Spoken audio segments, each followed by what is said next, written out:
विद्यार्थी मित्रांनो, नमस्कार. पाठीमागील तासाला आपण युरोपियन वसाहतवादामध्ये इंग्लंडने इतर देशांमध्ये ज्या वसाहती स्थापन केल्या त्याचा थोडासा अभ्यास केला. त्याच्यामध्ये आपण बघितलं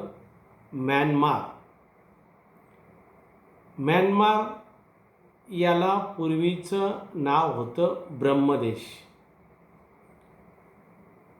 जर्मन, इटली, स्पेन, पोर्तुगाल या युरोपियन राष्ट्रांपासून आपल्या वसाहतीचं संरक्षण होण्यासाठी इंग्लंडने नेहमीच दूरदृष्टी ठेवली. त्यांना एक कल्पना होती की जर जर्मनी घ्या, फ्रान्स घ्या, इटली घ्या यांनी आपल्याबरोबरच स्पर्धेत सहभाग घेतलेला आहे आणि भविष्यात याचा आपल्याला धोका निर्माण आहे, यासाठी यांनी त्याची काळजी घेतली. यामधून वसाहतींना संरक्षण मिळवलं, व्यापाराचा विकास केला आणि आपला स्वार्थ साधला. हे त्यांचं उद्दिष्ट होतं. आणि आपण पाहिलं म्यानमार व इंग्रज यांच्यामध्ये एकूण 3 युद्ध झाले. पहिलं युद्ध का झालं हे मी तुम्हाला सांगितलं का म्यानमारच्या राज्यकर्त्यांनी ब्रिटिशांच्या प्रदेशात घुसखोरी केली. त्यांचा जो प्रदेश होता ब्रिटिशांचा, त्या प्रदेशाच्या सीमालगत या म्यानमारमधील राज्यकर्त्यांनी आपला विस्तार केला. हे ब्रिटिशांच्या दृष्टिकोनातून धोक्याची घंटा होती. म्हणून ब्रिटिशांनी हा धोका ओळखून म्यानमार विरुद्ध पहिलं युद्ध केलं आणि या युद्धात इंग्रजांचाच विजय झाला. दुसरं ब्रह्मयुद्ध आपण बघितलं. दुसरं ब्रह्मयुद्ध लॉर्ड डलहौसीच्या काळात झालं. म्यानमारमध्ये 2 ब्रिटिश नागरिकांना दंड करण्यात आला. हे कारण पुढं करून लॉर्ड डलहौसीने म्यानमार विरुद्ध युद्ध पुकारलं आणि या युद्धामध्ये पुन्हा ब्रिटिशांचाच विजय झाला आणि यामधून ब्रिटिशांना रंगून, पेरू आणि प्रोम हे प्रदेश मिळाले आणि भारतीय सैन्याने ब्रिटिशांच्याच बाजूने सहभाग घेतलेला होता. आणि महत्त्वाचा हा जो भारतीय सैनिकांवर जो खर्च झाला तो खर्च ब्रिटिशांनी न करता तो भारतालाच करावा लागला. हे सगळ्यात महत्त्वाचं लक्षात घ्या. म्हणजे ब्रिटिशांनी युद्ध करताना आपल्याला जास्त आर्थिक हानी होणार नाही याची काळजी घेतली. तिसरं ब्रह्मयुद्ध हे का झालं का म्यानमार आणि फ्रान्स यांचे जवळचे व्यापारी संबंध निर्माण झाले. हे व्यापारी संबंध भविष्यात आपल्याला धोकादायक ठरतील हे इंग्रजांच्या लक्षात आलं. आणि त्याचबरोबर म्यानमारच्या राजा थिबा याने जर्मनी व इटली यांच्याबरोबर व्यापारी करार करण्याचा प्रयत्न केला आणि ते करणारच होते. हे निमित्त ब्रिटिशांना झालं. आणि दुसरं निमित्त म्हणजे म्यानमारमध्ये जी ब्रिटिशांची व्यापारी संस्था होती, या व्यापारी संस्थेला म्यानमारच्या राजाने दंड केला. हे दुसरं कारण झालं. या दोन कारणामधून हे तिसरं युद्ध झालं. हे तिसरं युद्ध लॉर्ड डफरिन याच्या काळात झालं.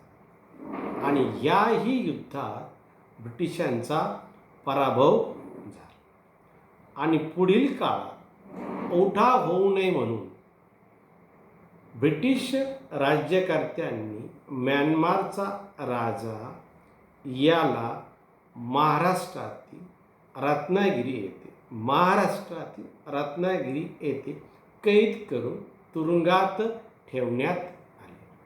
अशा प्रकारे आपण वसाहतवादामध्ये म्यानमार ब्रिटिशांनी कसा ताब्यात घेतला हे बघितलं. आणि याच्यामध्ये 3 युद्ध झाले. या 3ही युद्धात ब्रिटिशांचाच विजय झाला.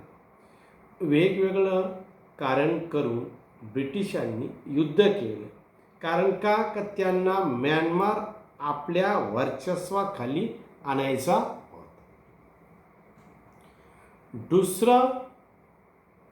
दुसरा मुद्दा आपल्याला या ठिकाणी बघायचा आहे.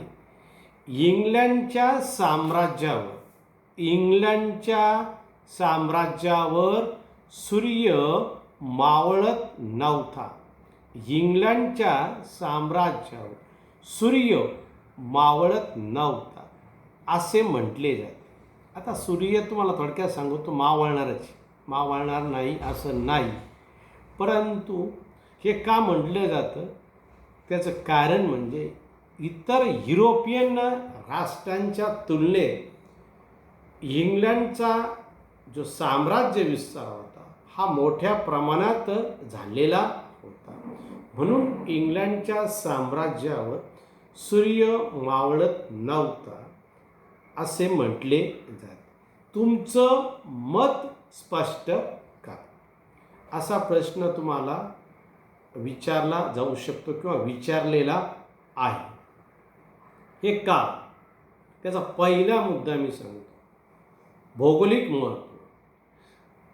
इंग्लंडचं भौगोलिक महत्त्व कोणतीही चांगली घटना घडण्यासाठी मी तुम्हाला नेहमीच सांगत असतो का त्याच्या पाठीमागं पार्श्वभूमी ही फार महत्त्वाची असते आणि विचारधारा महत्त्वाची असते.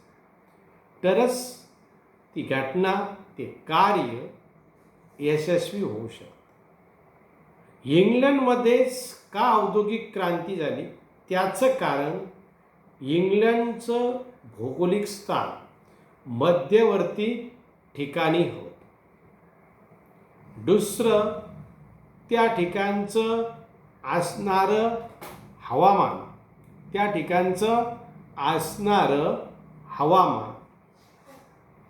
लोखंड व कोळशाच्या खाणी, नाविक सामर्थ्य. इंग्लंडच्या राज्यामध्ये तुम्हाला सांगितलं राणी एलिझाबेथ हिनं बघितलं पोर्तुगाल आणि स्पेन यांचा एवढा विकास होतो, आपल्यापेक्षा मागासलेले राष्ट्र आहे. हे कशामुळे झालं? तेथील राज्यकर्त्यांनी तेथील लोकांना, दर्यावधींना प्रोत्साहन दिले. कशासाठी?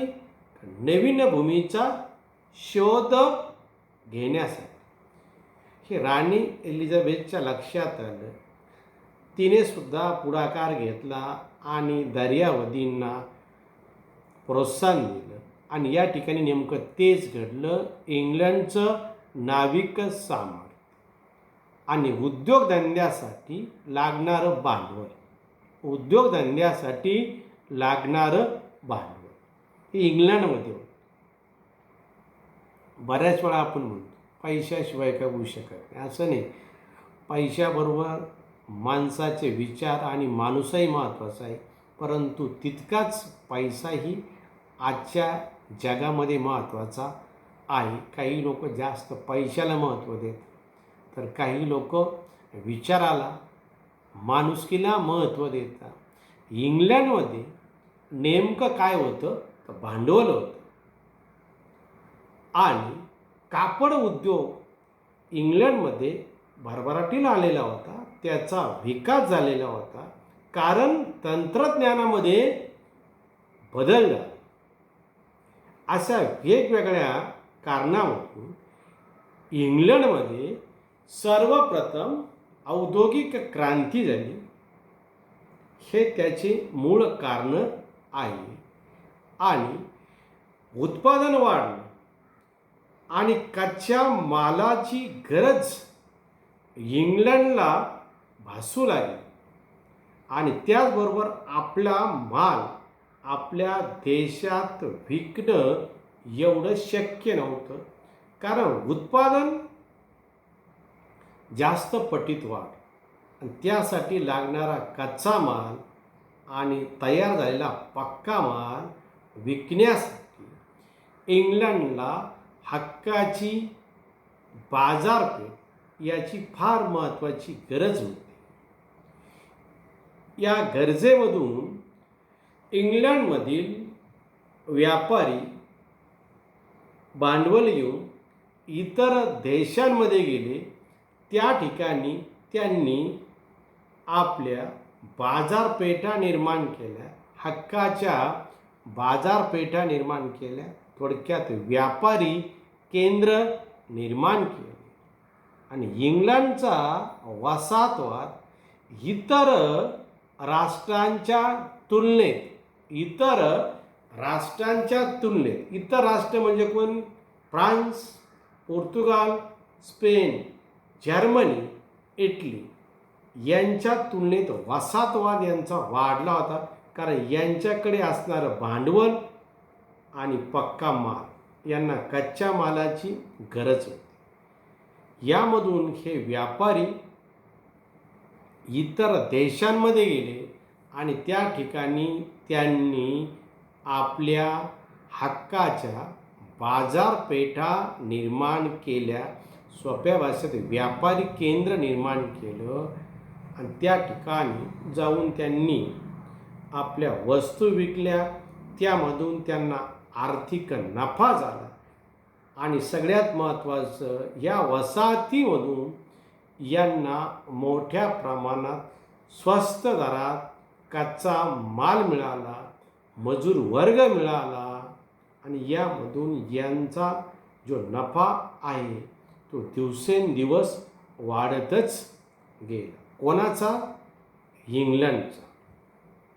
आणि इंग्लंडमधील व्यापाऱ्यांनी, राज्यकर्त्यांनी जे भांडवल उपलब्ध झालं ते भांडवल पुन्हा व्यापारामध्येच गुंतवलं आणि यामधून त्यांना साहजिकच दिवसेंदिवस आर्थिक नफा मिळत गेला.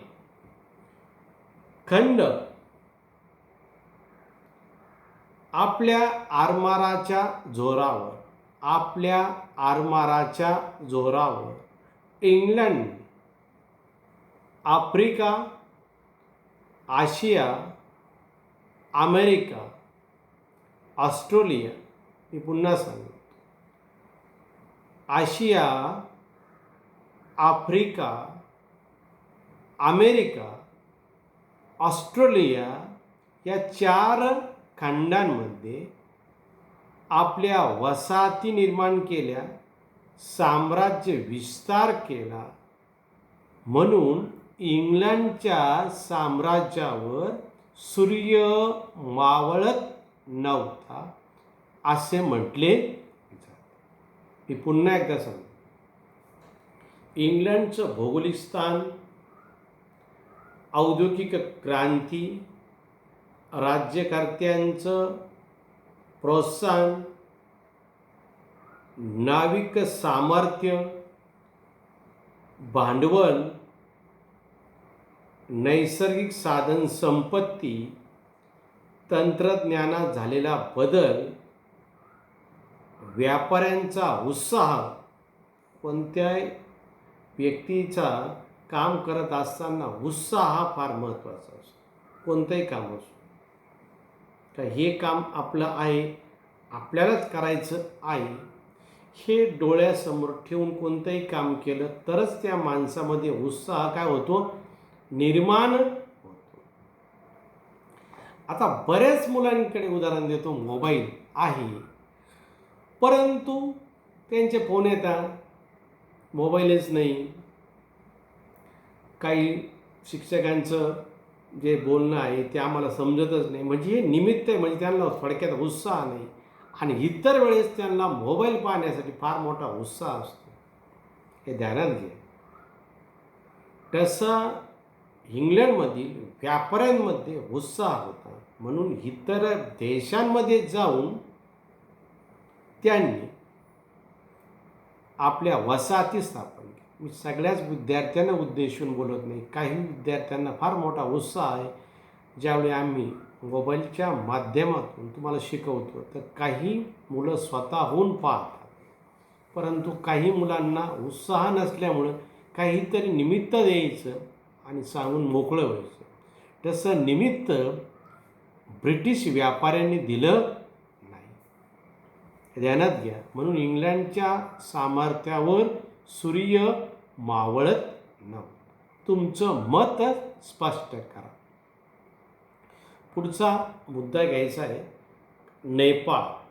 नेपाळ प्रत्येकाला माहिती आहे. नेपाळ भूगोलचा तुमचा प्रत्येकाचा अभ्यास चांगला आहे, भूगोलच्या माध्यमातून तुम्हाला माहीत आहे. हिमालयाच्या पर्वत रांगेत हे नेपाळ वसलेले आहे आणि आपलं शेजारील राष्ट्र आहे. आपल्या शेजारील हे राष्ट्र आहे. आपले आणि त्यांचे पण मैत्रीचे संबंध आहे. ब्रिटिशांनी नेपाळकडे आपलं लक्ष वळवलं. कशासाठी वळवलं? तर या ठिकाणी आपल्याला वसाहती स्थापन करता येईल, हक्काची बाजारपेठ निर्माण करता येईल, हा दृष्टिकोन डोळ्यासमोर ठेवून ब्रिटिशांनी नेपाळबरोबर मैत्रीचे संबंध ठेवण्याचा प्रयत्न केला. नेपाळबरोबर वाटाघाटी करण्यासाठी, थोडक्यात बोलणी करण्यासाठी इंग्लंडने आपला एक प्रतिनिधी नेपाळमध्ये पाठवला. नेपाळने त्याला फारसा प्रतिसाद दिला नाही, म्हणजे थोडक्यात नेपाळने सहमती दर्शवली नाही. हे ब्रिटिशांच्या लक्षात आलं आणि यामधून इंग्लंड व नेपाळ यांच्यामध्ये 2 युद्ध झाले. किती युद्ध झाले? 2 युद्ध झाले, हे लक्षात घ्या. एका बाजूला नेपाळचे जास्तीत जास्त 10 ते 12,000 सैन्य होते. 10 ते 12,000 सैन्य होतं आणि दुसऱ्या बाजूला इंग्लंडकडे 30,000 किती हजार 30,000 सैन्य होतं. ह्या 2 युद्धात नेपाळने सहजासहजी इंग्लंडच्या सैनिकांना विजय मिळवून दिला नाही. शेवटपर्यंत त्यांचा प्रतिकार केला. परंतु ह्या दोनही युद्धात नेपाळचा पराभव झाला आणि पराभव झाल्यानंतर नेपाळने इंग्रजांबरोबर तह केला. थोडक्यात बोलणी केली. या तहानुसार ब्रिटिशांना तराई,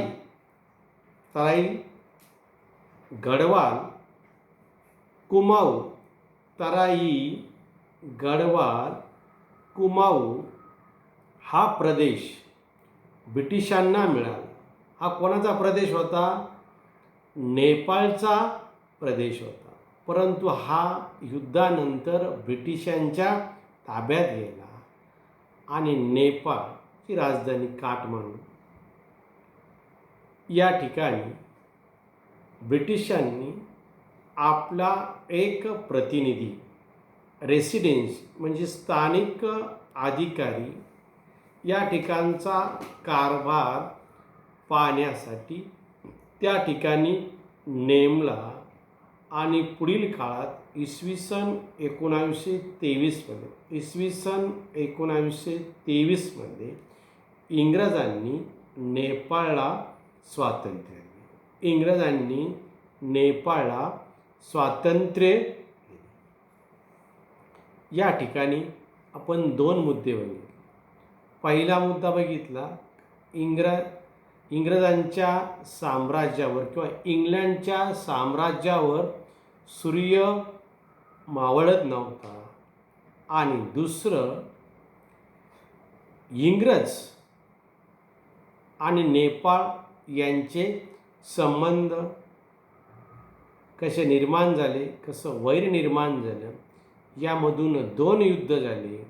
या दोन युद्धात इंग्रजांचा विजय झाला आणि इंग्रजांना तराई, कुमाऊ, गढवाल हे प्रदेश मिळाले आणि काठमांडू या ठिकाणी इंग्रजांनी आपला एक प्रतिनिधी त्या ठिकाणी नेमला आणि पुढील काळात इंग्लंडने नेपाळला इसवी सन 1923मध्ये स्वातंत्र्य दिले. आता पुढचा मुद्दा आपल्याला बघायचा आहे भूतान आणि इंग्लंड यांचे संबंध. भूतान आणि इंग्लंड यांचे संबंध. आता भूतान हा प्रदेश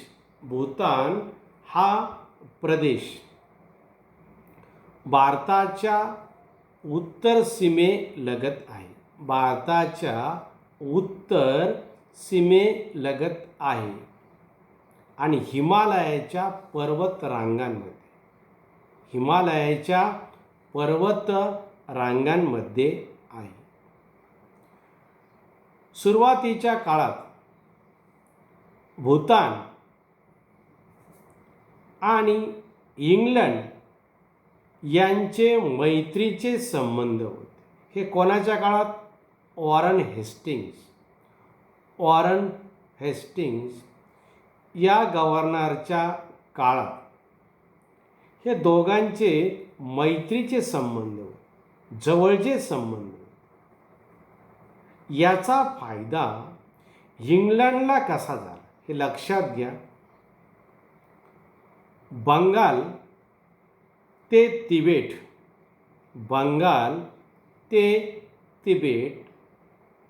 हा भूतानमधील व्यापारी मार्ग ब्रिटिशांसाठी खुला झाला. बंगाल ते तिबेट हा व्यापारी मार्ग ब्रिटिशांसाठी खुला झाला. म्हणजे थोडक्यात ब्रिटिशांचा व्यापार वाढण्यासाठी मदत झाली. पण पुढील काळात हे संबंध थोडे बिघडले. का? त्याचं कारण ब्रिटिशांनी भूतानमध्ये आपलं राजकीय वर्चस्व निर्माण करण्याचा प्रयत्न केला आणि यामध्ये भूतान आणि इंग्लंड यांच्यामध्ये वितुष्ट आले. थोडक्यात वैर निर्माण झाले आणि यामध्ये युद्ध झालं आणि या युद्धात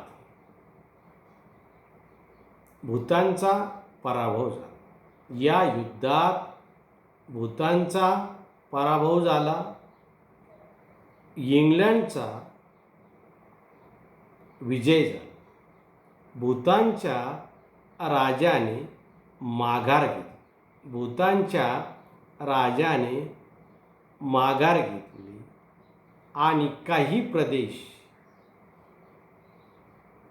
इंग्रजांना दिला. त्या ठिकाणी इंग्रजांचं वर्चस्व निर्माण झालं आणि भूतानच्या राजाला वार्षिक तनखा म्हणजे वार्षिक पगार, तनखा म्हणजे पगार इंग्रजांनी दिला आणि त्या मोबदल्यात भूतानच्या राजाने संरक्षण व परराष्ट्र धोरण, संरक्षण व परराष्ट्र धोरण हे ब्रिटिशांच्या ताब्यात.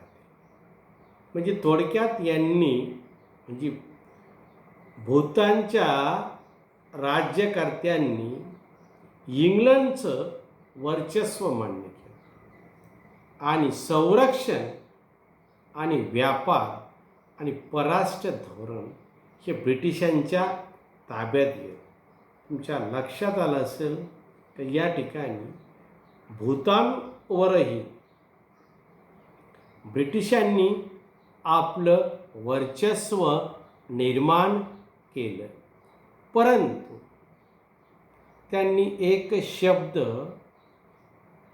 भूतानच्या राज्यकर्त्यांना दिला.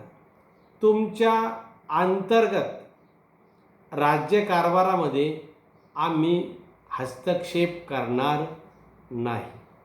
तुमच्या अंतर्गत राज्यकारभारामध्ये हस्तक्षेप करणार नाही, थोडक्यात ढवळाढवळ करणार नाही, असं इंग्रजांनी भूतानच्या राज्यकर्त्याला आश्वासन दिले. आणि पुढील काळात भारत आणि भूतान यांच्यामध्ये करार झाला आणि भारताने भूतानचं परराष्ट्र धोरण आणि संरक्षण, भारताने भूतानचं परराष्ट्र धोरण आणि संरक्षण याच्या बाबत चांगले संबंध ठेवले आणि सल्लागाराची भूमिका ठेवली.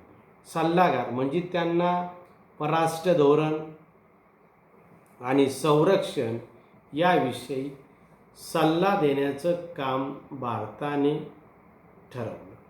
अशा प्रकारे भारत आणि भूतान यांचे मैत्रीचे संबंध निर्माण झाले आणि भूतानवर इंग्रजांनी कसं वर्चस्व निर्माण केलं हे आपण बघितलं. वारन, पुन्हा मी सांगतो, वारन हेस्टिंगच्या काळात मैत्रीचे संबंध निर्माण झाले. यामधून इंग्रजांना बंगाल ते तिबेट हा व्यापारी मार्ग खुला झाला. यांचा व्यापार वाढला. पण पुढील काळात ब्रिटिश अधिकाऱ्यांनी राजकीय वर्चस्व निर्माण करण्याचा प्रयत्न केला. यामधून युद्ध झालं. या युद्धात भूतानचा पराभव झाला आणि भूतानचा काही भूभाग ब्रिटिशांना मिळाला. संरक्षण परराष्ट्र धोरण ब्रिटिशांच्या ताब्यात गेलं आणि पुढील काळात भूतानचे भारताबरोबर मैत्रीचे संबंध निर्माण झाले आणि भारतानंही त्यांच्याबरोबर सल्लागाराची भूमिका बजावली. म्हणजे थोडक्यात सल्ला देण्याचं काम केलं. कशाबद्दल? संरक्षण आणि परराष्ट्र. अशा प्रकारे आपण बघितलं म्यानमार ब्रिटिशांच्या ताब्यात कसा गेला, भूतान ब्रिटिशांच्या ताब्यात कसा गेला आणि ब्रिटिशांच्या साम्राज्यावर सूर्य कसा मावळत नव्हता. अशा 3 घटकांचा आपण अभ्यास केला आणि पुढील तासाला आपण आफ्रिका खंडात युरोपियन राष्ट्रांनी आपल्या वसाहती कशा निर्माण केल्या हे बघू. आजच्या तासाला आपण आता या ठिकाणीच थांबू. धन्यवाद.